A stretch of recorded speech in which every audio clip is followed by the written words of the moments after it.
بسم الله الرحمن الرحيم. الحمد لله رب العالمين والعاقبة للمتقين، والصلاة والسلام على أشرف الأنبياء والمرسلين وعلى آله وأصحابه أجمعين إلى يوم الدين. اللهم صل على محمد كلما ذكره الذاكرون، وصل على محمد كلما غفل عن ذكره الغافلون. اللهم ربنا آتنا في الدنيا حسنة وفي الآخرة حسنة وقنا عذاب النار. اللهم ربنا اغفر لنا ولوالدينا ولأساتذتنا ولمشايخنا ولمن له حق علينا ولمن أوصانا بالدعاء ولجميع المؤمنين والمؤمنات والمسلمين والمسلمات. اللهم وفقنا لما تحب وترضى من القول والفعل والعمل والنية والهدى، واجعل آخرتنا خيرا من الأولى. اللهم احسن عاقبتنا في الأمور كلها وأجرنا من خزي الدنيا وعذاب القبر وعذاب الآخرة. اللهم بارك لنا في الموت وفيما بعد الموت. اللهم حاسبنا حسابا يسيرا. صلى الله تعالى على خير خلقه محمد وعلى آله وأصحابه أجمعين برحمتك يا أرحم الراحمين.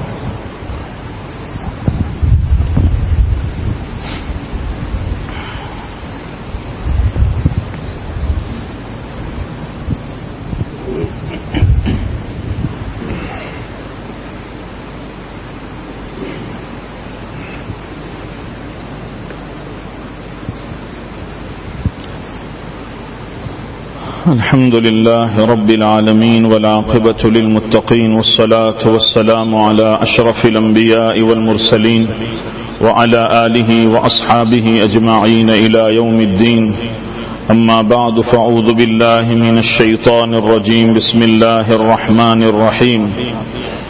سورة أنزلناها وفرضناها وأنزلنا فيها آيات بينات لعلكم تذكرون. اللہ تبارک و تعالی سورۃ النور کی پہلی آیت میں تمہید اور مقدمہ بیان فرما رہے ہیں، اس لیے کہ اس آیت کے بعد دوسری آیت میں بہت سخت حکم اللہ تبارک و تعالی زنا کی سزا بیان فرما رہے ہیں. تو اس حکم کو بیان فرمانے سے پہلے اللہ تبارک و تعالی ذہن سازی فرما رہے ہیں، لوگوں کے ذہن کو تیار کر رہے ہیں. اللہ تبارک و تعالی فرماتے ہیں سورۃ انزلناہا، یہ سورۃ النور، یہ ایک سورت ہے انزلناہا جس کو ہم نے اتارا ہے. ظاہر بات ہے کہ پورے قرآن پاک کو اللہ تعالی نے اتارا. یہ ہمارا عقیدہ ہے کہ قرآن پاک کی ایک ایک آیت کو اللہ تبارک و تعالی نے نازل فرمایا، لیکن چونکہ آگے جو حکم ہے اس کو سمجھنا آسان ہو جائے، اس لیے اللہ تعالیٰ فرماتے ہیں کہ سورۃ انزلناہا، کہ یہ ایک سورت ہے جس کو نازل کرنے والے ہم خود ہیں. وفرضناہا، اور اس کے جو احکامات ہے اس کو ہم نے طے کیا ہے.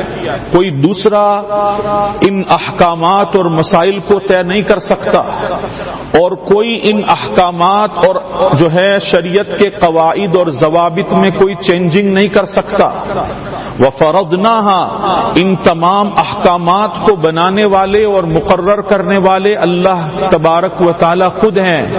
پہلے زمانے میں جو ہے تورات میں احکامات تھے، لیکن لوگوں نے اس کو بدل دیا. گناہ کی سزائیں تھیں، لیکن غریب اگر گناہ کرتا تو اس کو سزا ملتی، اور مالدار اگر گناہ کرتا تو اس کی سزا معاف ہو جاتی. اس طریقے کی باتیں پہلی شریعت میں ہوئی ہے. اللہ تبارک و تعالی یہاں وضاحت فرما رہے ہیں کہ سورۃ انزلناہا وفرضناہا، کہ اس سورت کو نازل کرنے والے ہم ہیں. وفرضناہا، اور اس کے جو احکامات ہیں اور اس کے جو قاعدے اور قوانین ہیں اس کو مقرر کرنے والے ہم ہیں. اس میں کوئی انسان کسی قسم کی دخل اندازی نہیں کر سکتا.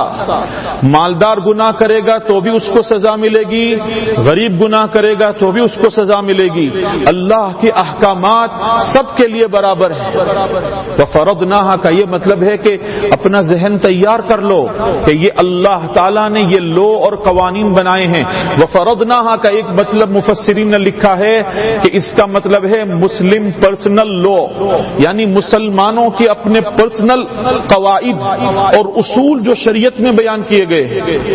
مسلم پرسنل لا کا کیا مطلب ہے کہ بھئی ہم دنیا کی تمام حکومتوں سے کہتے ہیں کہ ہماری شریعت کے جو قوانین، اصول اور ضوابط اور جو لاز ہیں وہ ہمارے پروردگار نے خود نازل کیے ہیں۔ یہ ہیں مسلمانوں کے پرسنل لا جو شریعت کی طرف سے مسلمانوں کو ملے ہیں۔ اللہ تعالیٰ اس کی طرف اشارہ فرما رہے ہیں وَفَرَضْنَاهَا، کہ ان لا اور قوانین کو طے کرنے والے اللہ تبارک و تعالیٰ خود ہیں، کوئی اس میں کسی قسم کی کوئی تبدیلی نہیں کر سکتا۔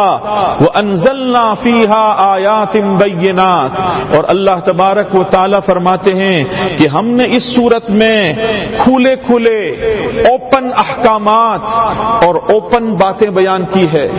ایسا نہیں کہ بات سمجھ میں نہ آئے اس طرح بیان کیا ہے، بلکہ کھل کھل کر ہم نے اپنے احکامات اور اپنے قوانین کو کھول کر بیان کیا ہے۔ اگر ایسی بات ہو تو کوئی یہ کہہ سکتا ہے کہ بھئی یہ بات کھلی ہوئی نہیں ہے، ہمیں سمجھ میں نہیں آ رہی۔ اللہ تعالیٰ پہلے فرما رہے ہیں کہ آگے جو مضامین آ رہے ہیں فیہا آیات بینات، کھول کر ہم نے کھول کر اوپن باتیں بیان کی ہے، کوئی اس میں ادھر ادھر کی بات نہیں کر سکتا۔ اور پھر اللہ تعالیٰ فرماتے ہیں لعلکم تذکرون، یہ کھلی آیتیں اس لیے بیان کی ہے تاکہ تم سمجھو۔ لعلکم تذکرون کا ایک مطلب یہ ہے کہ بھائی ان احکامات کو ہمیں سیکھنا بھی ہے، سمجھنا بھی ہے اور اس پر عمل بھی کرنا ہے۔ یہ تینوں باتیں تذکرون میں آ گئی کہ بھائی اس کو سمجھو، اس کو سیکھو اور اس پر عمل کرو۔ اگر آدمی عمل نہ کرے تو پھر سیکھنے کا فائدہ نہیں، اور عمل کرنا ہے تو سیکھنا ضروری ہے۔ تو یہ ساری باتیں اس میں آ گئی۔ میں نے کل آپ کو سمجھایا تھا کہ سورۃ النور میں اللہ تبارک و تعالی جتنے فحشاء اور بے حیائی کے کام ہیں اس سے روکنا، یہ مسلمانوں کے لیے رکنا ضروری ہے، اس کو بیان فرما رہے ہیں۔ شیطان، میں نے کل اخیر میں کہا تھا کہ جتنی بے حیائی کی چیزیں ہیں، شیطان مسلمانوں کو اور اللہ کے بندوں کو وہ بے حیائی کی چیزیں خوبصورت اور اچھی طرح جو ہے پیش کرتا ہے کہ یہ بہت اچھی چیز ہے۔ قرآن پاک مسلمانوں کو سمجھاتا ہے کہ شیطان کے بہکاوے میں مت آؤ، شیطان کے دھوکے میں مت آؤ۔ شیطان جو تمہیں اچھی چیزیں دکھا رہا ہے اس کا ظاہر اچھا ہے، اس کے باطن کے اندر گندگی ہے، اس کے باطن کے اندر گند بھری ہوئی ہے۔ قرآن پاک اس کو واضح کر رہا ہے۔ میں نے کل آپ کو سمجھایا تھا کہ بارش جب گرتی ہے تو گوبر جو ہوتا ہے، گندی جگہ جو ہوتی ہے اس پر اچھی ہریالی اور گھاس اور گرینری نظر آتی ہے بارش ہونے کے بعد، یہ اس کا ظاہر ہوتا ہے، لیکن اس کے اندر کیا ہے دور سے دیکھنے والے کو پتا نہیں چلتا۔ اگر کوئی آدمی جو ہے چاندی کا ورق لے جو مٹھائی اور سویٹس پر لگایا جاتا ہے، اس میں اگر گوبر بھر دے اور اس کے اوپر پورا وہ سونے کا چاندی کا ورق لگا دے سلور قسم کا، تو دور سے دیکھنے والا بندہ دھوکہ کھائے گا کہ بھائی یہ تو کتنی اچھی چیز ہے، لیکن اس کو پتا نہیں کہ اس کے اندر کتنی گندگیاں بھری ہوئی ہے۔ تو شیطان اللہ کے بندوں کو دھوکہ دیتا ہے کہ اندر جو گندگی ہے اس پر زینت کا پردہ لگا کر اور زینت کا لیبل لگا کر مسلمانوں کو مزین اور خوبصورت دکھاتا ہے۔ قرآن اس پردے کو اٹھاتا ہے اور قرآن اللہ کے بندوں کو کہتا ہے کہ دیکھو یہ شیطان دھوکے باز ہے، وَلَا يَغُرَّنَّكُمْ بِاللَّهِ الْغَرُورُ، کہ اس کے پاس بہت داؤ پیچ ہے اللہ کے بندوں کو اللہ سے ہٹانے کے۔ شیطان کے مکر و فریب کو ہم کیا سمجھتے ہیں؟ علماء نے باقاعدہ کتابیں لکھی ہے کہ شیطان کے پاس بندوں کو گناہ کروانے کے لیے کتنے پلاننگ ہے، کتنے مکر اور کتنے داؤ پیچ وہ استعمال کرتا ہے، اس پر پوری کتابیں ہیں۔ تلبیس ابلیس ایک بہت اہم کتاب ہے جس میں شیطان کے مکر اور فریب کو بیان کیا گیا ہے کہ کیسے کیسے وہ لوگوں کو بہکاتا ہے۔ تو اللہ تبارک و تعالی ہمیں قرآن پاک میں حکم دے رہے ہیں کہ دیکھو ان الشیطان لکم عدو فاتخذوہ عدوا، کہ شیطان تمہارا دشمن ہے، تم اس کے ساتھ دشمنی رکھو. کہیں ایسا نہ ہو اب دشمن ہے اور وہ کوئی چیز اچھی دکھا رہا ہے تو وہ اچھی ہوتی ہی نہیں ہے، وہ تو اپنے دشمن کو پھنسانے کی کوشش کر رہا ہے. تو ہمیں سمجھنا چاہیے کہ شیطان جب بھی ہمیں دھوکہ دینے کی کوشش کریں تو ہمیں اس کے دھوکے سے بچنا چاہیے. حدیث میں اللہ کے نبی صلی اللہ تعالی علیہ وسلم ارشاد فرماتے ہیں کہ مسلمان دھوکہ کھاتا بھی نہیں اور دھوکہ دیتا بھی نہیں. مسلمان کے لیے دھوکہ دینا جائز نہیں ہے کہ بھئی کسی کو دھوکہ نہیں دے گا. وہ اللہ کے نبی صلی اللہ علیہ وسلم نے فرمایا، امام بخاری رحمۃ اللہ علیہ نے بخاری شریف میں باب باندھا ہے، باب من غشنا فلیس منا، کہ جو کسی مسلمان کو دھوکہ دے وہ ہم میں سے نہیں ہے. تو مسلمان دھوکہ بھی نہیں دیتا اور دھوکہ کھاتا بھی نہیں. حضرت عمر رضی اللہ تعالیٰ عنہ کے دور میں جب اسلام بہت پھیلا، دور دور تک اسلام پھیل گیا، تو حضرت عمر رضی اللہ تعالیٰ عنہ کی طرف سے جو گورنر تھے وہ قیصر اور کسریٰ کے پاس بھی پہنچے. تو حکومت جو قیصر اور کسریٰ کی تھی اس میں بھی الگ الگ علاقے تھے. تو وہاں ایک علاقے کا ایک بادشاہ تھا، اس کو جب پتا چلا کہ حضرت عمر رضی اللہ تعالیٰ عنہ کی طرف سے صحابہ دعوت لے کر ہمارے علاقوں میں بھی آئے ہیں، تو اس بادشاہ نے کہا کہ ان کا جو لیڈر ہے، ان کا جو امیر ہے، میں ان کو اپنی طرف دعوت دیتا ہوں، وہ آئے، میں اس سے کچھ باتیں پوچھنا چاہتا ہوں. تو جو صحابی رضی اللہ تعالیٰ عنہ صحابہ کی جماعت کے امیر اور لیڈر تھے وہ اس بادشاہ کے یہاں پہنچے اور بادشاہ نے کہا کہ آپ کے امیر المؤمنین کون ہے؟ تو وہ صحابی رضی اللہ تعالیٰ عنہ فرمانے لگے کہ حضرت عمر ابن الخطاب رضی اللہ تعالیٰ عنہ ہمارے امیر ہے. 22 لاکھ مربع میل پر حضرت عمر کی حکومت پھیلی ہوئی تھی، اتنے فتوحات تھی اسلام کی. تو بہرحال اس بادشاہ نے ایک سوال کیا اس صحابی سے کہ آپ اپنے امیر کی کوئی صفت بیان کرو، اپنے امیر کی کوالٹی بیان کرو کہ ان کے اندر کیا صفات ہے. تو اس صحابی رضی اللہ تعالیٰ عنہ نے یہ کہا کہ ہمارے امیر کی عادت یہ ہے کہ وہ نہ دھوکہ دیتے ہیں اور نہ دھوکہ کھاتے ہیں. کیا کہا کہ امیر المؤمنین حضرت عمر رضی اللہ تعالیٰ عنہ کی ایک صفت یہ ہے، لمبا بیان نہیں کیا، صرف ایک بات بتا دی کہ ہمارے امیر ایسے ہیں جن کی عادت دھوکہ دینے کی بھی نہیں ہے اور دھوکہ کھاتے بھی نہیں ہے. تو اس بادشاہ نے یہ کہا کہ اگر تمہارے امیر کی یہ صفت اور کوالٹی ہے تو میں ان سے کبھی نہیں جیت سکتا. کہا کیوں نہیں جیت سکتے؟ کہا اس لیے کہ اگر وہ کسی کو دھوکہ نہیں دیتے ہیں یہ اس کے ایماندار اور دیندار ہونے کی علامت ہے کہ ان کے دل میں اللہ کا خوف ہے، اس لیے کسی کو دھوکہ نہیں دیتے. یہ ان کے ایماندار ہونے کی نشانی ہے. یہ سائن بتا رہا ہے کہ وہ ایمان والے ہیں، اللہ کا خوف ہے، ان کے دل میں تقوی ہے. اور دھوکہ نہیں کھاتے اس کا مطلب یہ ہے کہ ان کی عقل پختہ ہے. دیکھو آدمی دھوکہ نہیں دیتا اس میں تو اس کی دینداری کا دخل ہے، لیکن کبھی کبھی آدمی دیندار ہوتا ہے لیکن اپنی کم عقلی کی وجہ سے، بھولے پن کی وجہ سے کسی سے دھوکہ کھا جاتا ہے. تو وہ بادشاہ کہہ رہا ہے کہ دھوکہ نہیں دیتے اس کا مطلب وہ ایماندار ہے اور دھوکہ نہیں کھاتے اس کا مطلب ان کی عقل پختہ ہے، کوئی آدمی ان کو دھوکہ دے نہیں سکتا. تو مسلمان کے لیے اللہ کے نبی صلی اللہ علیہ وسلم فرما رہے ہیں کہ وہ دھوکہ کھاتا بھی نہیں اور دھوکہ دیتا بھی نہیں. تو ہمیں شیطان سے دھوکہ نہیں کھانا چاہیے. اس صورت میں ہمیں سمجھایا جا رہا ہے کہ شیطان کے کتنے مکر و فریب ہیں. دیکھو مثلا ایک آدمی راستے سے چل رہا ہے اور اسی کے ساتھ کوئی اجنبیہ عورت گزر رہی ہے تو حدیث میں کہا کہ وہ اپنی نظروں کو جھکا لیں، اس عورت پر دیکھنے کی کوشش نہ کریں. آگے زنا کی سزا آ رہی ہے لیکن دیکھو قرآن پاک نے اور ہماری شریعت نے ڈائریکٹ زنا کے احکامات بیان نہیں کیے کہ بھائی جس نے زنا کیا اس کو اتنی سزا دو، بلکہ زنا سے پہلے جتنے دواعی زنا ہے، جتنے اسباب زنا ہے، جن چیزوں کی وجہ سے آدمی زنا تک پہنچتا ہے ان تمام اسباب پر روک لگائی. قرآن نے سورہ بنو اسرائیل میں کہا وَلَا تَقْرَبُوا الزِّنَا إِنَّهُ كَانَ فَاحِشَةً، کہ زنا کے قریب بھی مت جاؤ، وہ بے حیائی کی چیز ہے۔ یہ نہیں کہا کہ زنا مت کرو، بلکہ زنا کے قریب بھی نہ جاؤ۔ زنا کے قریب جانے کا مطلب یہ ہے کہ جتنے وہ اسباب جو آدمی کو، مرد کو یا عورت کو زنا تک لے جانے والے ہیں، وہ سب اسباب ہماری شریعت میں حرام ہے۔ تو کہا کہ ایک عورت گزر رہی ہے تو بندے کو کہا کہ دل اندر سے کہہ رہا ہے کہ اس کو دیکھیں، اور اللہ تعالیٰ اور شریعت کہہ رہی ہے کہ اپنی نظروں پر تو کیا کر، کنٹرول کر۔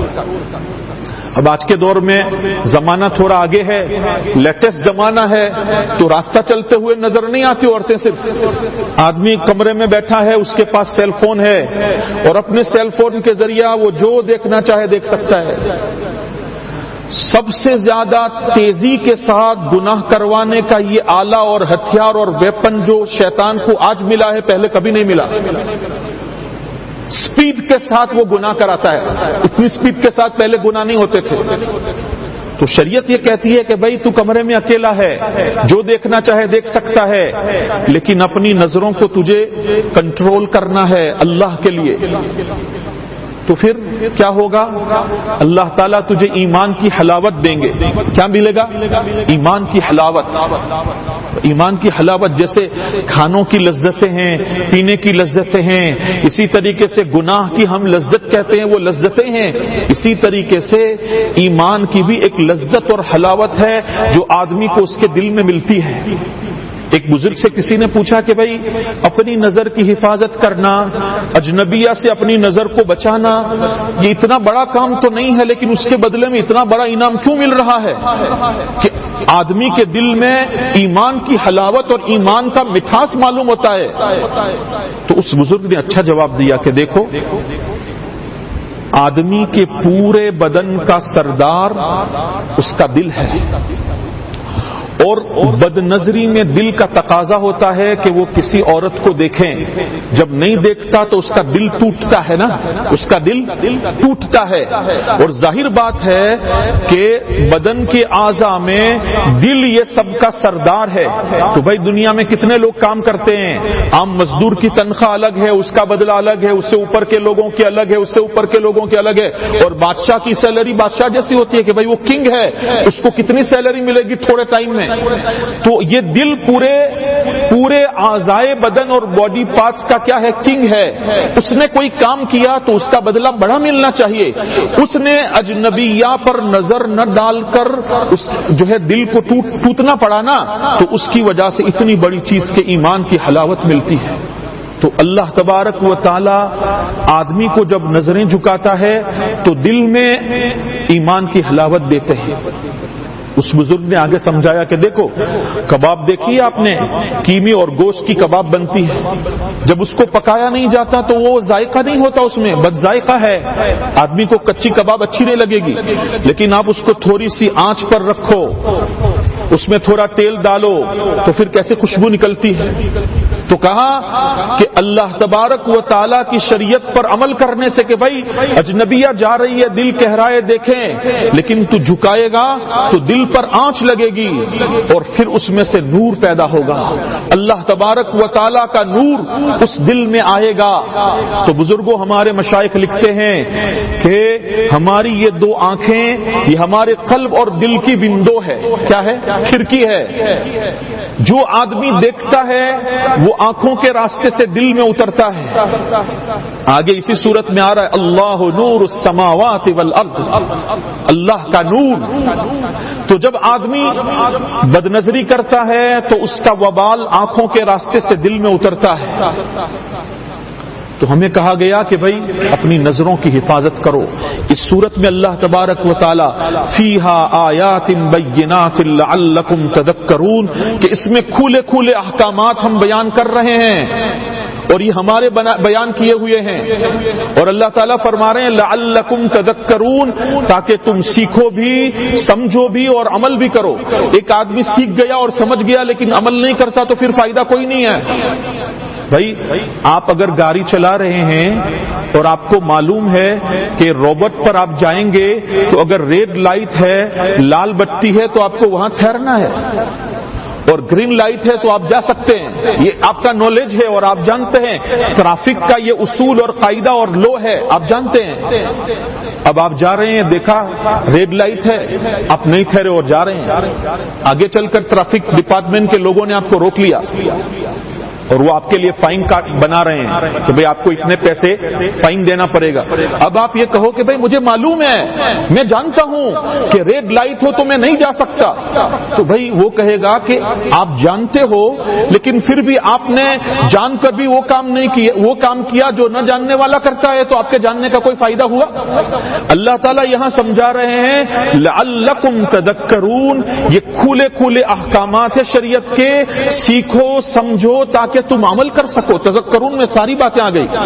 اور پھر اللہ تبارک و تعالی حکم فرما رہے ہیں کہ دیکھو اسلامی حکومت ہو، ہمارے جو ممالک مسلم نہیں ہے، جہاں اسلامک کورٹ نہیں ہے، اسلامک قاضی نہیں ہے، وہاں یہ سزائیں نہیں ہو سکتی، لیکن ان سزاؤں سے ہم سمجھ سکتے ہیں کہ یہ کتنا بھیانک اور کتنا ڈینجر گناہ ہے جس کو اللہ تبارک و تعالی سزا اس کی بیان فرما رہے ہیں۔ دیکھو ایک تو گناہ صغیرہ ہے، چھوٹے گناہ ہے، ایک کبیرہ گناہ ہے، بڑے گناہ ہے، اور ایک اکبر الکبائر کہ بڑے گناہوں میں سے بھی بڑے گناہ، اس میں سے ایک زنا ہے۔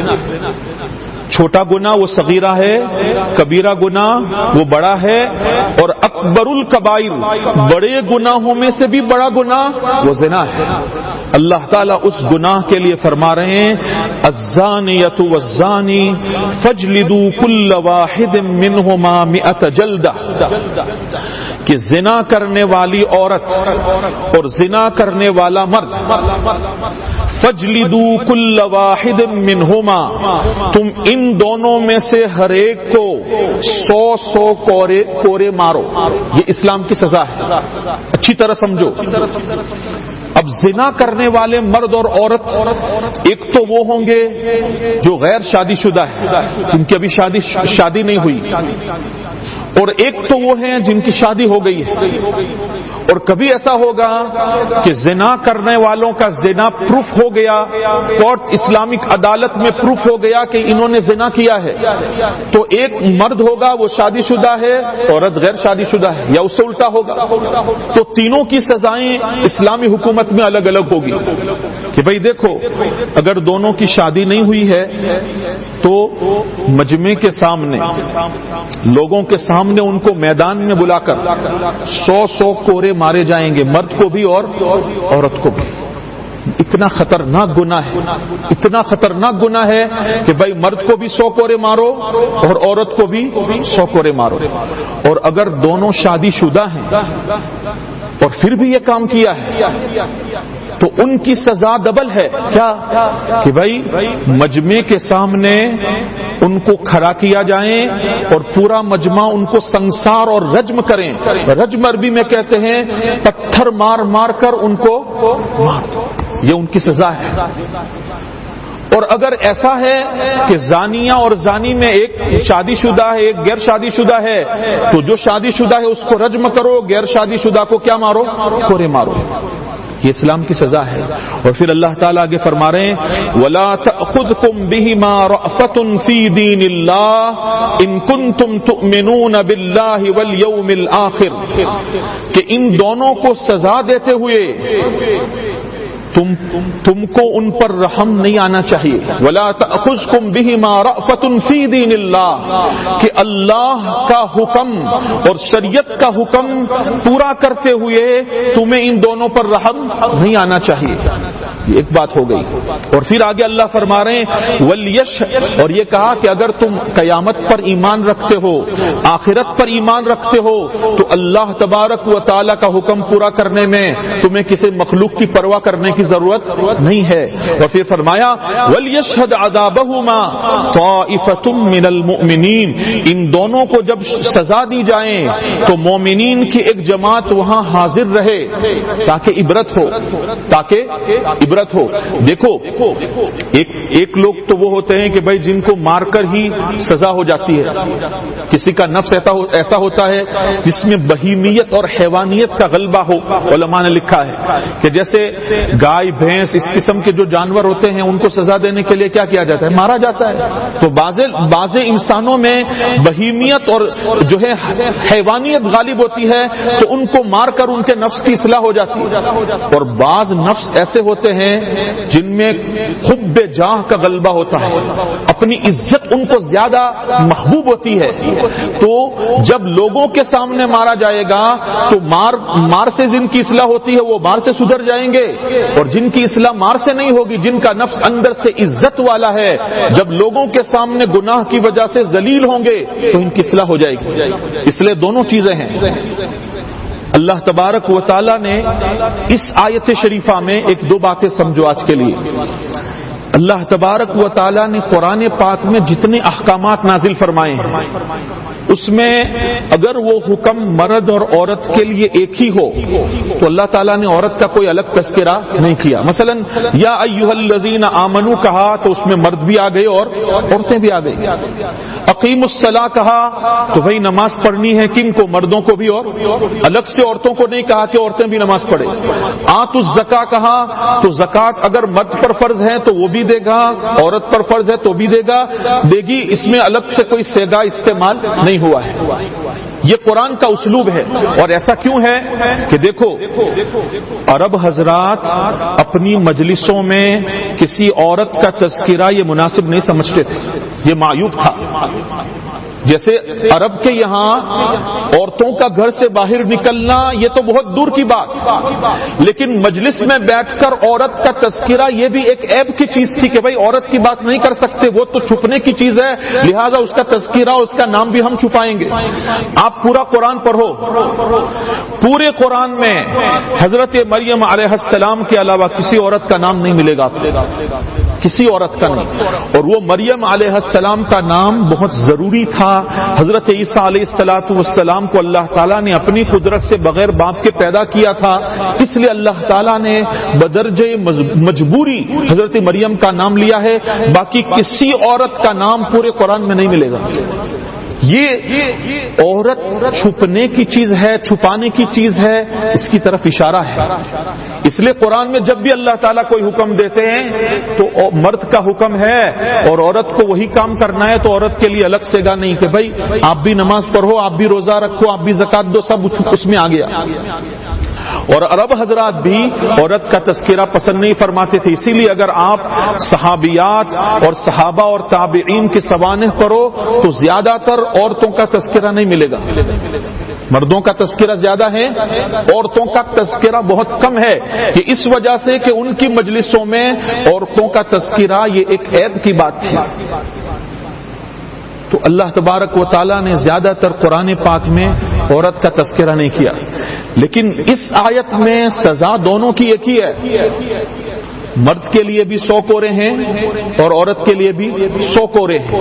لیکن اللہ تعالیٰ کیا فرما رہے ہیں؟ الزانیۃ والزانی, زنا کرنے والی عورت پہلے اور زنا کرنے والا مرد بعد میں, کہ دونوں کی یہ سزا ہے. فجلدوا کل واحد منہما 100 جلدہ, کہ ان دونوں کو 100 کورے ملیں گے اگر شادی شدہ نہیں ہے تو. اس کی کیا ضرورت تھی اللہ تعالیٰ کو؟ یہی کہہ دیں کہ بھائی زنا کرنے والوں کی سزا کیا ہے, اگر شادی شدہ نہیں ہے تو سب دونوں کو کورے مار دو. لیکن اللہ تعالیٰ فرما رہے ہیں الزانیۃ والزانی, عورت اور مرد دونوں کو الگ الگ بیان کیا. تو علماء نے لکھا ہے کہ اس کی ایک وجہ تو یہ ہے کہ بھائی عام طور پر جب حکم ہوتا ہے مردوں کو تو عورتیں ضمن میں آ جاتی ہے. اگر یہاں اس طرح کا حکم ہوتا جس میں صرف مرد کی بات بیان کی جاتی تو ہو سکتا تھا کہ لوگ یہ کہتے کہ بھائی یہ سزا بہت سخت ہے, عورت ذات بہت کمزور ہے, وہ یہ سزا برداشت نہیں کر سکتی, اور ایسا کہہ کر عورت کو لوگ چھوڑ دیتے. اس لیے اللہ تعالیٰ نے دونوں کو الگ بیان فرمایا کہ بھائی اگر غیر شادی شدہ ہیں اور زنا پروف ہو گیا ہے تو زنا کرنے والی عورت کو بھی اور زنا کرنے والے مرد کو بھی دونوں کو 100 کورے مارے جائیں گے. اللہ تعالیٰ نے اس لیے الگ سے بیان کیا. دوسری بات اس آیت میں یہ ہے کہ بھائی چلو اللہ تعالیٰ نے بیان کیا عورت کا معاملہ تو ٹھیک ہے، لیکن پہلے مرد کا بیان کرتے پھر عورت کا بیان کرتے کہ بھائی زنا کرنے والے مرد کو اور پھر زنا کرنے والی عورت کو فجلدوا کل واحد منہما 100 جلدہ. لیکن اللہ تعالیٰ نے عجیب طریقہ اختیار کیا کہ پہلے عورت کا تذکرہ لائے ہیں اور بعد میں مرد کا تذکرہ لائے ہیں. تو علماء نے اس کی ایک وجہ تو یہ لکھی ہے جو پہلے بیان کی میں نے، کہ ہو سکتا ہے کہ لوگ یہ سمجھیں کہ بھائی عورت کے لیے حکم نہیں ہے، وہ تو کمزور صنف ہے اس لیے اس کو لوگ چھوڑ دیتے. دوسری بات اس لیے یہ بیان کیا پہلے عورت کا تذکرہ اس لیے کیا کہ عام طور پر زنا کے معاملے میں جب تک عورت تیار نہیں ہوتی زنا مکمل نہیں ہو سکتا. جب تک عورت اپنی طرف سے تیاری نہیں دکھائے گی مرد کی ہمت نہیں ہے کہ زنا ہو جائے. اگر بائی فورس اور زبردستی کرے گا تو وہ تو ریپ کا کیس ہے، اس کی سزا الگ ہوگی، اس میں عورت کو کوئی گناہ نہیں ملے گا اس لیے کہ وہ تو مجبور ہے. لیکن زنا کہتے ہیں مرد اور عورت کی آپس مندی، آپس کی رضامندی کے ساتھ غیر شرعی طریقے سے جو چیز کی گئی اسی کو زنا کہتے ہیں. اس کا مطلب اس میں عورت بھی راضی ہے. تو کہا کہ زنا کی تکمیل عورت کی رضامندی کے بغیر بہت مشکل ہے. اگر عورت سے یہ کام ہوا ہے تو یہ اس میں زیادہ گنہگار ہے. اس لیے پہلے کہا الزانیۃ والزانی کہ پہلے عورت اور پھر مرد دونوں کو کیا کرو، 100 کوڑے مارو. تیسری وجہ علماء نے یہ لکھی ہے کہ دیکھو الزانیۃ والزانی عورت کو پہلے اس لیے بیان کیا ہے کہ عورت میں اللہ تعالیٰ نے حیا کو بہت زیادہ رکھا ہے. شرم اور حیا مرد کے مقابلے میں عورت میں بہت زیادہ ہے. اور اگر عورت نے یہ کام کیا تو یہ عورت کی حیا کے خلاف ہے. دیکھو اللہ تعالیٰ نے عورت میں حیا رکھی ہے اور مردوں میں غیرت رکھی ہے. مردوں میں کیا زیادہ ہے؟ غیرت. اور عورت میں حیا بہت زیادہ ہے. مرد کے مقابلے میں عورت بہت زیادہ شرمیلی ہوتی ہے اور شرم کا مادہ اس کے اندر بہت زیادہ ہوتا ہے. اور اگر اس نے زنا کیا ہے تو اس کا مطلب اللہ تعالیٰ نے اس کو جو حیا کا زیور دیا تھا اس نے اس کو پھینک کر یہ حدود پار کر دی. اس لیے اللہ تعالیٰ نے کہا کہ یہ اتنی گنہگار ہے کہ مرد سے پہلے اس کا تذکرہ کیا الزانیۃ والزانی. یہ زنا کی سزا میں اللہ تعالیٰ نے عورت کو پہلے اس لیے بیان کیا.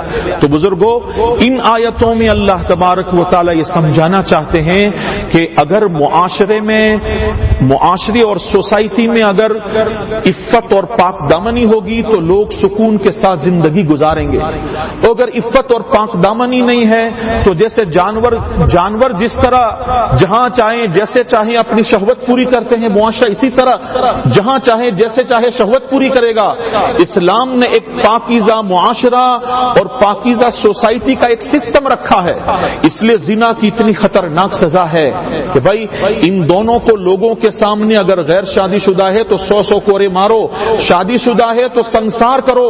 اس لیے کہ شادی اور نکاح ہو جانے کے بعد جب اللہ نے ان کو جائز اور حلال طریقہ دیا ہے پھر یہ کیوں کر رہے ہیں ایسا؟ اور اگر شادی سے پہلے کر رہے ہیں تو ایک تو یہ کہ بھائی ان کے پاس جائز طریقہ نہیں تھا، ایک وجہ یہ ہے. اور دوسری وجہ یہ ہے کہ ابھی جو ہے وہ تھوڑے سے کم عمر اور کم میچور ہیں، اس لیے ان سے یہ گناہ سرزد ہو گیا. تو اس لیے کہا کہ بھائی 100 کوڑے مار لو. لیکن اب میچور ہو گئے، سمجھ اور عقل پختہ ہو گئی، شادی شدہ ہو گئے اور ایک سنسار لے کر بیٹھے ہیں اور اس قسم کی نیچ حرکت کر رہے ہیں، تو کہا کہ ایسے لوگ دنیا میں زندہ رہنے کے قابل نہیں ہیں، لوگوں کے سامنے ان کو سزا دو. اور کہا وَلْيَشْهَدْ عَذَابَهُمَا طَائِفَةٌ مِّنَ الْمُؤْمِنِينَ. جب ان کو سزا دی جائے تو مسلمانوں کی ایک جماعت حاضر رہے تاکہ لوگوں کو عبرت ہو کہ دیکھو انہوں نے یہ گناہ کیا، شریعت نے ان کو یہ سزا دی. تو ویسے یوں لگ رہا ہے کہ دو کپل کی بے عزتی ہو رہی ہے، ایک عورت اور ایک مرد کی. لیکن بزرگوں اس بے عزتی کے مقابلے میں ہزاروں لوگوں کی عزتیں محفوظ ہو رہی ہے کہ وہ سب اس گناہ سے بچیں گے. یہ عبرت ہے. یہ تو دنیا کی سزا ہے جو یہاں بیان کی. آخرت میں زنا کی کیا سزا ہوگی ہم تصور بھی نہیں کر سکتے. اللہ کے نبی صلی اللہ تعالی علیہ وسلم نے معراج کی حدیث میں بیان فرمایا کہ دیکھا کچھ عورتوں اور مردوں کو کہ جن کی شرمگاہوں سے بدبودار چیز بہ رہی ہے، اتنی بدبو کہ آدمی تصور نہیں کر سکتا. کہا یہ کون لوگ ہیں؟ کہا یہ وہ لوگ ہیں جن کو زنا کی عادت ہے۔ تو بزرگوں، ہمارے معاشرے میں مرد اور عورت کے آپسی جو ہے ناجائز تعلقات کا ریشو آج بہت بڑھ رہا ہے۔ کیا غیر شادی شدہ، کیا شادی شدہ، ہر ایک اسی میں لگا ہے۔ حالانکہ بزرگوں، اس کی وجہ سے ہمارے معاشرے کا باطن بہت خراب ہو گیا ہے، بہت خراب ہو گیا ہے۔ یہ ایسا گناہ ہے جس نے معاشرے کو بالکل تباہ و برباد کر دیا ہے۔ اس لیے اللہ تبارک و تعالیٰ نے اتنی کڑی سزا بیان کی۔ اس آیت میں 2-3 باتیں اور بھی سمجھنے کی ہے، اب آج ختم نہیں ہو سکتی، اس لیے انشاءاللہ اس کو آئندہ کل بیان کریں گے۔ اللہ تعالی عمل کی توفیق عطا